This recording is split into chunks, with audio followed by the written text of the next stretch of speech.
This is the movement hierarchy of needs.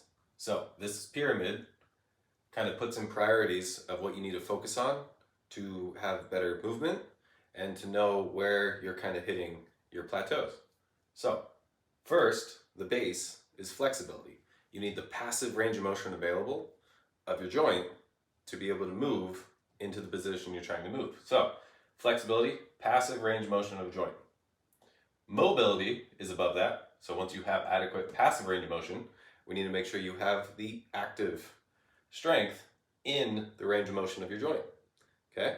So if you think about flexibility, I am going to passively move my finger as far back as I can. So that's the passive range of motion of this joint, moving as far back as I can. Okay? Mobility would be me moving it as far back as I can. So I have flexibility all the way to back here, and I have mobility to about there.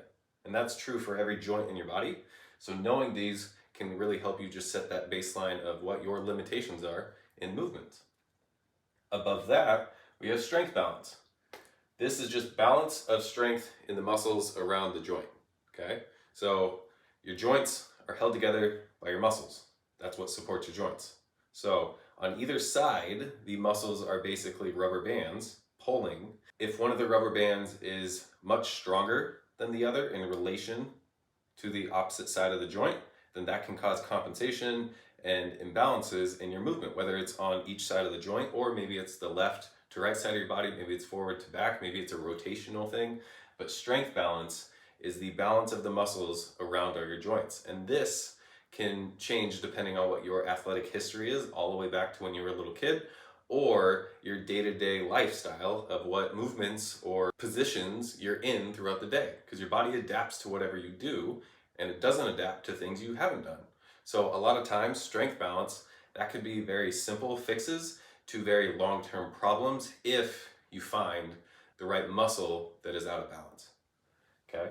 And then the last thing, and the last one you should focus on, is the skill, which a skill is just the neurological adaptation of a specific movement pattern. So that's like when you learn to ride a bike. You have to learn the neurological function of riding the bike, and then you have that skill.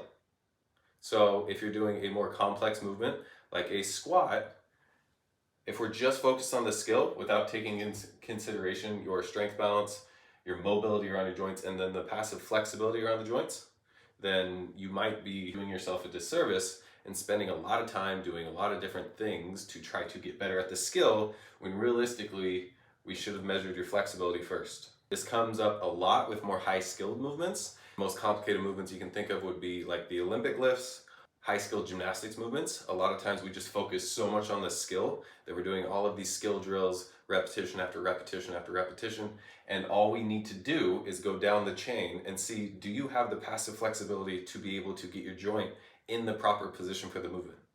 Once we identify if we do or don't have that, if you do, you make sure you have strength in that. If you don't, you need to work on getting that flexibility first, otherwise you're wasting your time.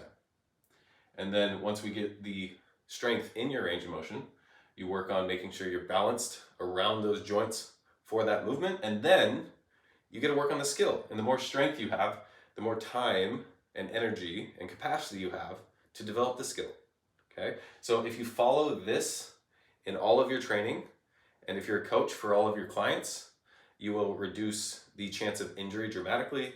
You will see more consistent progress, and you will see bigger jumps in progress over time, which makes you, the coach or the client, much happier because you're seeing more progress. And you don't have to worry about aches and pains from constantly just doing something that you might not be ready to do just yet. Okay? Flexibility stuff isn't necessarily the most fun, but once you get access to that range of motion, all of this becomes so much easier. So this is the hierarchy of needs to better movement.